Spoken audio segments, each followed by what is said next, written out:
Good morning, students. This is Shashi, working as PGT Physics in KV2 Itanagar.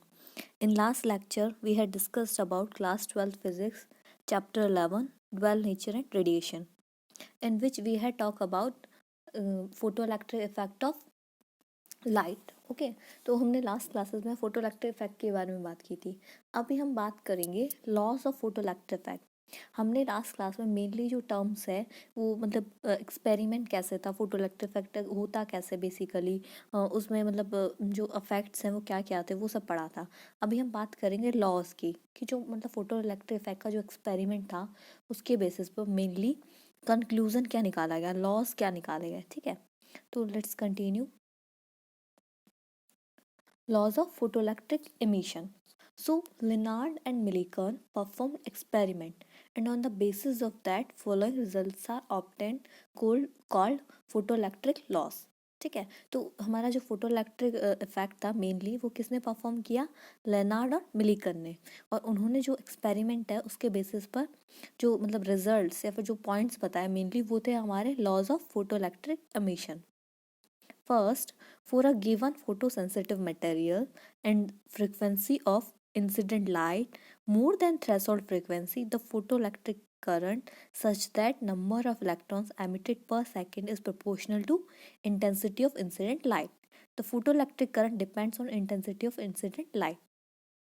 तो हम कह सकते हैं जैसा हमने इफेक्ट्स में भी देखा था लास्ट वीडियो में कि जितना हम इंटेंसिटी इंक्रीज करेंगे उतना ही क्या होगा, फोटोइलेक्ट्रिक करंट भी इंक्रीज होगा। तो मेनली हम कह सकते हैं जो फोटोइलेक्ट्रिक करंट है हमारी वो किस पर डिपेंड करती है, इंटेंसिटी ऑफ इंसिडेंट लाइट पर। जितना हम इंटेंसिटी इंक्रीज करेंगे उतना ही नंबर ऑफ इलेक्ट्रॉन्स भी एमिटेड पर सेकेंड इंक्रीज होगा। Second point, for a given photosensitive material and frequency of incident light, saturation current is proportional to intensity of incident light, while stopping potential does not depend on intensity of incident light. क्या होता है mainly जो हमारा saturation current है वो भी किस पर डिपेंड करती है, इंटेंसिटी ऑफ इंसिडेंट लाइट पर, बट जो हमारा स्टॉपिंग पोटेंशियल है वो इंटेंसिटी ऑफ इंसिडेंट लाइट पर डिपेंड नहीं करता है। या फिर हम कह सकते हैं कि जो हमारी यहाँ पर जैसे लास्ट लाइन में लिखा हुआ है, the number of photo electrons emitted per second is directly proportional to the intensity of incident light provided the frequency is above the threshold frequency. जैसे ही हम थ्रेशोल्ड फ्रीक्वेंसी से ज़्यादा फ्रीक्वेंसी प्रोवाइड करवाएंगे तो जो हमारे photo electrons emitted per second है वो किसके डायरेक्टली प्रोपोर्शनल होंगे, इंटेंसिटी ऑफ इंसिडेंट लाइट के। नेक्स्ट पॉइंट है, for a given photosensitive matter there is a minimum frequency, if incident light is less than this frequency no photo electrons are emitted whatever may be intensity of light, this minimum frequency is called threshold frequency. क्या होता है कि अगर हम threshold frequency जो है यहाँ पर मतलब इसी सेकंड पॉइंट के अंदर ये कंक्लूडेड होगा कि अगर हम थ्रेशोल्ड फ्रीक्वेंसी से मिनिमम फ्रीक्वेंसी मतलब लेस देन फ्रीक्वेंसी अगर हम उसको अप्लाइड कर रहे हैं तो वहाँ पर कोई भी जो एमिशन है फोटो इलेक्ट्रॉन का वो पॉसिबल नहीं होगा, चाहे हम इंटेंसिटी कितना ही इंक्रीज क्यों ना कर दे। ठीक है, when frequency is more than threshold frequency, जैसे ही हम फ्रीक्वेंसी थ्रेशोल्ड फ्रीक्वेंसी से जस्ट अबव अप्लाई करेंगे the stopping potential and maximum kinetic energy of emitted electrons increases if the frequency of incident light increases but do not depend on intensity of incident light. तो हम कह सकते हैं the maximum kinetic energy of photo electrons is directly proportional to the frequency provided the frequency is above the threshold frequency. लेकिन मतलब ये इसका एक मस्ट पॉइंट कह सकते हो आप हमेशा कि जब तक हम थ्रेशोल्ड फ्रीक्वेंसी से ज़्यादा फ्रीक्वेंसी इसको अप्लाई नहीं करेंगे सरफेस को तो वहाँ पर कोई भी इंसिडेंट पॉसिबल नहीं होगा। The maximum kinetic energy of the photoelectron is independent of the intensity of incident light. Okay, then if frequency of incident light is more than threshold frequency, अगर जो हमारी मतलब इंसिडेंट लाइट है उसकी frequency threshold frequency से ज़्यादा है than the time taken for emission of electron after incident light falls on metal is almost is negligible, or we can say that less than 10 to the power minus 9 second, whatever may be intensity of incident light. So the process of photoelectric emission is instantaneous such that As soon as the photon of suitable frequency falls on the substance, it emits photoelectron. तो जैसे ही हम threshold frequency से above frequency वहाँ की जो हमारा light है उसको इंसिडेंट करवाते हैं, तो वो बहुत जल्दी क्या करते हैं, फोटो इलेक्ट्रॉन वहाँ से एमिट होना स्टार्ट करते हैं. इसमें ऑलमोस्ट 10⁻⁹ सेकेंड का टाइम लगता है, मतलब बहुत स्मॉल टाइम लगता है. तो ये थे हमारे main point about laws of photoelectric emission. The photoelectric emission is 1:1 such that for every photon of suitable frequency 1 electron is emitted. तो ये हम कह सकते हैं कि मतलब जो हमारा फोटोइलेक्ट्रिक एमिशन है वो 1:1 होता है. मतलब जो भी एक हमारे फोटोन होगा, हर एक फोटोन क्या करेगा, हमारा एक इलेक्ट्रॉन एमिट करेगा. इसके बाद हमारा नेक्स्ट टॉपिक आता है आइंस्टीन्स फोटोइलेक्ट्रिक इक्वेशन. जैसे हमने पढ़ा है आइंस्टीन्स एनर्जी इक्वेशन, सेम हमारा होता है एक Einstein photoelectric equation. Einstein's energy equation क्या आती है हमारी, E = mc². सेम अब हमारा जो अगर हम क्वांटम थ्योरी की बात करते हैं तो यहाँ पर आएगा हमारा Einstein's photoelectric equation. Einstein gave the explanation of photoelectric effect on the basis of quantum theory of light. जो आइंस्टीन है उन्होंने हमारा जो फोटोइलेक्ट्रिक इक्वेशन है ये किसके बेसिस पर बताया, इसको मतलब फोटोइलेक्ट्रिक इफेक्ट को किसके बेसिस पर मतलब एक्सप्लेन किया, quantum theory of light. According to Einstein, when a light quanta means particle here. So when a light quanta is incident on a metal surface, then a photon interact with an electron, and an electron inside metal completely absorb the energy of photon. The energy acquired by electron is used in two form. तो Einstein ने हमारे क्या बोला कि जैसे ही हमारा कोई एक लाइट पार्टिकल है, लाइट क्वांटा है, वो इंसिडेंट होगा मेटल सरफेस पर, तो क्या करेगा, वो एक फोटोन के साथ इंटरेक्ट करेगा. Then a photon interact with an electron. तो उस एट द टाइम एक फोटोन जो है हमारा इलेक्ट्रॉन के साथ इंटरेक्ट करेगा and electron inside metal completely absorb. जो इलेक्ट्रॉन है मेटल के इनसाइड में, वो क्या करेंगे, टोटल जो एनर्जी है फोटोन की उसे एब्जॉर्ब कर लेंगे इंटरेक्शन के प्रोसेस के दौरान. ठीक है, एनर्जी ऑफ उसको फोटोन को वो एब्जॉर्ब कर लेंगे. जो the energy acquired by electron, जो एनर्जी इलेक्ट्रॉन एक्वायर्ड कर रहे हैं वो टू फॉर्म में यूज होती है. First, energy required to bring free electron out of metal surface equal to work function. First क्या होता है, जो मतलब एनर्जी होती है वो इलेक्ट्रॉन को फ्री करने के लिए जो रिक्वायर्ड एनर्जी होगी वहाँ पर यूज होगी. Second, rest of energy provide kinetic energy two electron. It V maximum is maximum velocity of emitted electron and m is mass then maximum kinetic energy. जो रेस्ट एनर्जी है वो हमारी kinetic energy के form में electron के लिए पास हो जाती है, इलेक्ट्रॉन को यूज हो जाती है. ठीक है, तो जो हमारी यहाँ सबसे पहले क्या हो रहा है अकॉर्डिंग टू आइंस्टीन, कि जैसे ही एक लाइट क्वांटा मेटल सरफेस पर इंसिडेंट होगा तो वो फोटोन के साथ इंटरेक्ट करेगा. ठीक है, और जो हमारे मेटल के इनसाइड में जो इलेक्ट्रॉन्स है वो क्या करेंगे, फोटोन की जो एनर्जी है उसे एब्जॉर्ब कर लेंगे. और जो एनर्जी एब्जॉर्ब की है इलेक्ट्रॉन्स ने वो किस दो फॉर्म में यूज़ होती है mainly. First will be energy required to bring free electron out of metal surface and second will be kinetic energy to electron. When a photon of energy h nu falls on a metal surface, the energy of the photon is absorbed by the electron and in used in two ways. ये इसकी briefing है ना, brief part है. First part है, a part of energy is used to overcome the surface barrier and come out of the metal surface. This part of the energy is called work function. ये जो हमारी energy है ये क्या कहलाती है, वर्क फंक्शन. वर्क से आपको ऐसा लगता होगा कि शायद ये कोई वर्क से रिलेटेड होगा, नहीं, बट वर्क फंक्शन क्या है, हमारा type of energy. Work function हमारा एक एनर्जी ही है. तो एक minimum energy, a part of energy is use to overcome the surface barrier and come out of the metal surface is known as a work function. Okay, इसे work function को हम represent करते हैं phi is equals to H nu naught. यहाँ पर H जो है वो है हमारा प्लांक कांस्टेंट और न्यू है हमारा फ्रीक्वेंसी, न्यू नॉट हमारा फ्रीक्वेंसी. इसे हम वर्क फंक्शन को इको डेफिनेशन बोल सकते हैं. तो minimum amount of energy required to take an electron out of metal surface is called work function. तो जो मिनिमम अमाउंट ऑफ एनर्जी है रिक्वायर्ड एक इलेक्ट्रॉन को मेटल सरफेस से बाहर निकालने के लिए, वो हमारा कहलाएगा वर्क फंक्शन। जैसे थ्रेशोल्ड फ्रीक्वेंसी होता है, सेम ये क्या होता है, एनर्जी। वो फ्रीक्वेंसी होता है और ये होता है एनर्जी। तो मिनिमम एनर्जी जो रिक्वायर्ड होगा एक इलेक्ट्रॉन को सरफेस से आउट करने के लिए, that will be work function. Second है पॉइंट हमारा, the remaining part of the energy is used in giving a velocity v to the emitted photoelectron. This is equal to the maximum kinetic energy of the photoelectrons, half mv square maximum, where m is the mass of photoelectron. ये एक हमारा metal surface है, इस पर हमने photon H new, जो photon का एक बंच है, उसे यहाँ पर हमने इंसिडेंट करवाया है। जैसे फोटोन यहाँ से कांटेक्ट में आएंगे तो ये फोटो इलेक्ट्रॉन एमिट होना स्टार्ट होगा, ठीक है। ये जो फोटो इलेक्ट्रॉन है इसकी एनर्जी कितनी होगी, kinetic energy half mv square maximum. और ये तभी नहीं यहाँ से एमिट हो पाएगा सरफेस से, तब कब आउट हो पाएगा जब इसके पास कितनी मिनिमम एनर्जी हो, phi is equals to H nu naught. और we can say that work function के इक्वल जब तक इसके पास एनर्जी नहीं होगी ये मेटल सरफेस को लिव नहीं करेगा, मेटल सरफेस से ये एग्जिट नहीं करेगा।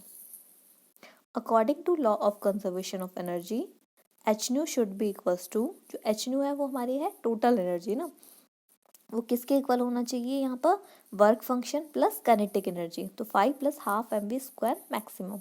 5 की वैल्यू क्या है, एच न्यू नॉट, और हाफ में काइनेटिक एनर्जी हमारा है हाफ mv स्क्वायर मैक्सिमम।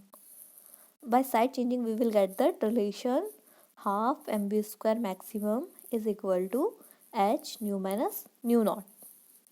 तो ये है हमारा आइंस्टीन फोटोइलेक्ट्रिक इक्वेशन, ठीक है।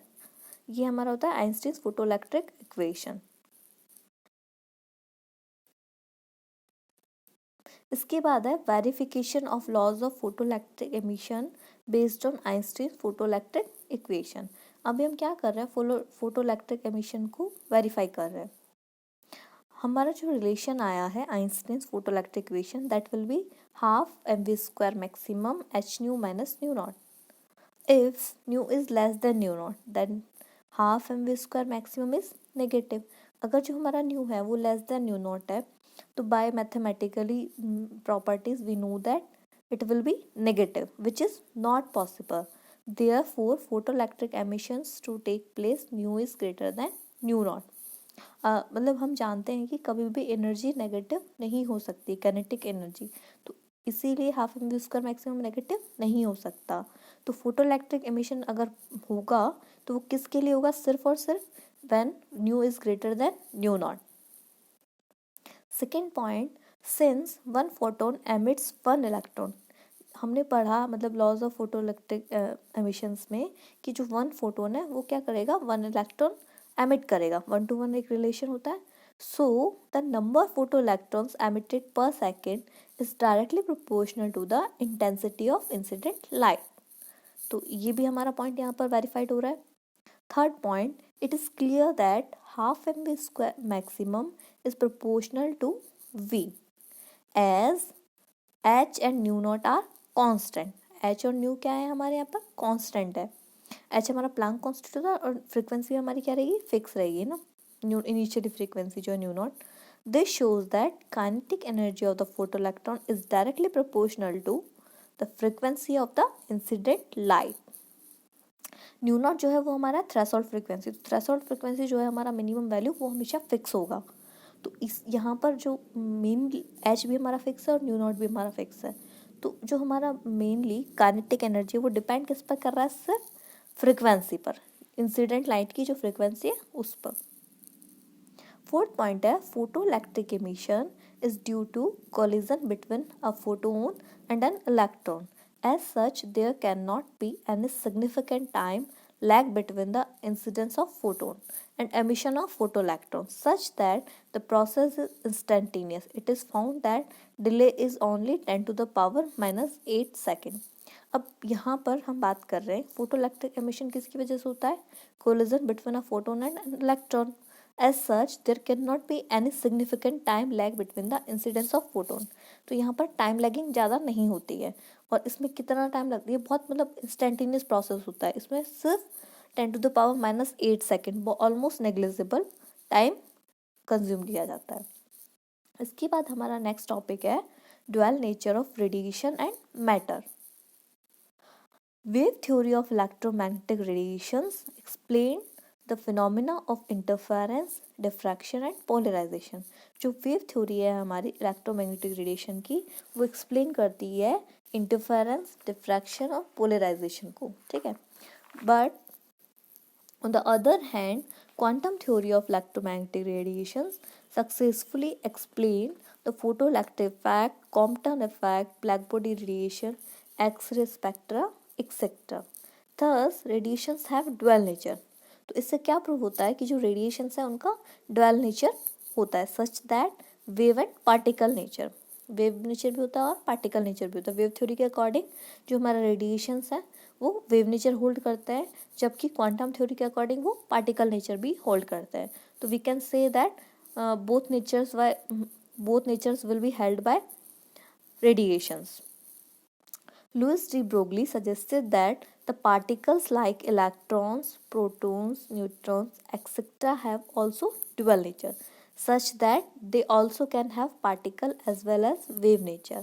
तो जो हमारे लुइस डी ब्रॉगली एक साइंटिस्ट थे, उन्होंने सजेस्ट किया कि जो पार्टिकल्स लाइक है, मतलब जो इलेक्ट्रॉन लाइक पार्टिकल्स है, प्रोटॉन्स लाइक पार्टिकल्स है, न्यूट्रॉन्स लाइक पार्टिकल्स है, वो भी क्या करते हैं, डुअल नेचर होल्ड करते हैं, such that they also can have particle as well as wave nature. तो उनका नेचर भी क्या होगा, पार्टिकल का भी होगा और वेव का भी होगा, वो दोनों प्रॉपर्टीज को होल्ड करेंगे। नोट, बट यहाँ पर एक इम्पॉर्टेंट पॉइंट है, in no experiment matter exist both as a particle and as a wave simultaneously.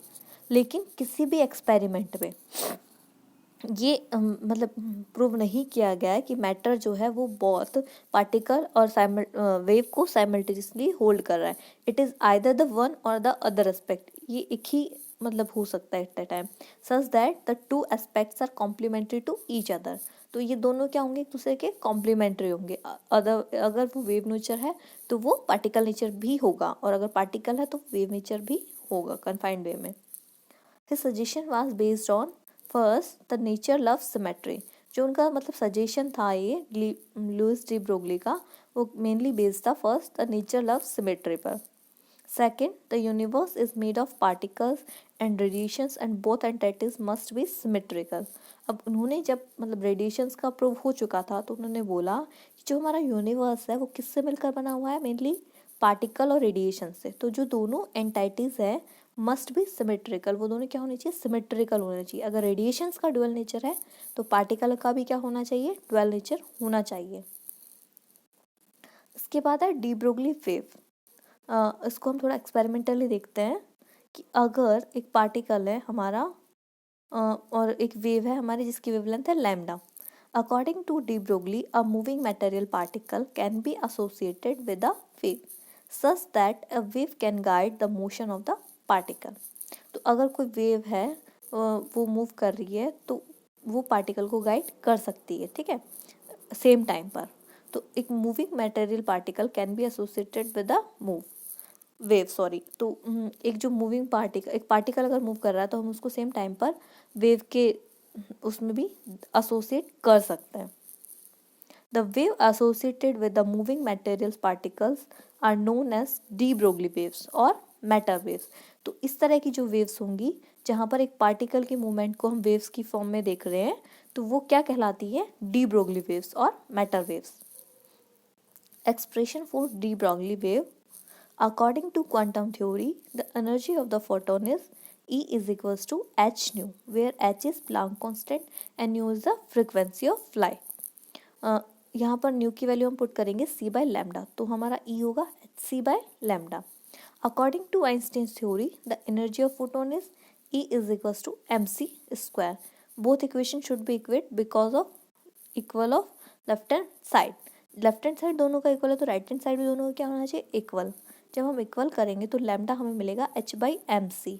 जो एम सी है वो हमारा क्या होता है, मोमेंटम। मास इनटू वेलोसिटी हमारा क्या कहलाता है, मोमेंटम। तो एम सी को हम पुट कर सकते हैं स्मॉल p, ठीक है, that will be momentum of a photon. If instead of a photon we have a material particle of mass m moving with velocity v, अगर यहाँ पर हमारे पास फोटो नहीं हो और अगर कोई अदर पार्टिकल है जिसका मास है m, वो मूव कर रहा है v वेलोसिटी से, तो हम क्या करेंगे, जो हमारा mc है उसे हम रिप्लेस कर देंगे mv से, वेलोसिटी चेंज हो जाएगी, which is the expression for the de Broglie wavelength. तो ये हमारा एक्सप्रेशन किसके लिए है, डी ब्रोगली वेवलेंथ के लिए, mainly lambda is equals to h/p। इसके कंक्लूजन्स हैं, lambda is equals to h/mv. First, de Broglie wavelength is inversely proportional to the velocity of the particle. lambda जो है वो हमारा किसके proportional है, 1/v. lambda is proportional to 1/v, or we can say that also it is inversely proportional to the velocity. If the particle moves faster, then the wavelength will be smaller and vice versa. Second, if the particle is at rest, then the de Broglie wavelength is infinite. Such a wave cannot be visualized. इस case में wave जो है visualise नहीं की जा सकती है। Third है, de Broglie wavelength is inversely proportional to the mass of the particle. जैसा कि रिलेशन में देखने को मिल रहा है, lambda is proportional to 1/m, or we can say that lambda is inversely proportional to mass. The wavelength associated with a heavier particle is smaller than the with a light particle. De Broglie wavelength is independent of the charge of the particle. यहाँ पर जो हमारा wavelength का formula है, इसमें कहीं भी charge use नहीं हो रहा है, तो हम कह सकते हैं कि ये चार्ज से इंडिपेंडेंट है। Matter waves like electromagnetic waves can travel in vacuum and hence they are not mechanical waves. Matter waves are not electromagnetic waves because they are not produced by accelerated charges. Main point है हमारा, matter waves are probability waves, amplitude of which gives the probability of existence of the particle at that point. जो matter waves है हमारी, वो probability waves होती है, मतलब ये actual में नहीं होती है, सिर्फ यहाँ पर एक probability है, amplitude of which gives the probability of existence of the particle at that point. तो इनकी जो एम्पलीट्यूड होता है वो हमें बताता है कि उस पॉइंट पर जो पार्टिकल है उसकी एग्जिस्टेंस प्रोबेबल है। Hope you will understand. Thank you. इसी के साथ हमारा चैप्टर ख़त्म होता है, chapter 11 dual nature and radiation. Next class में नेक्स्ट चैप्टर के साथ मिलते हैं।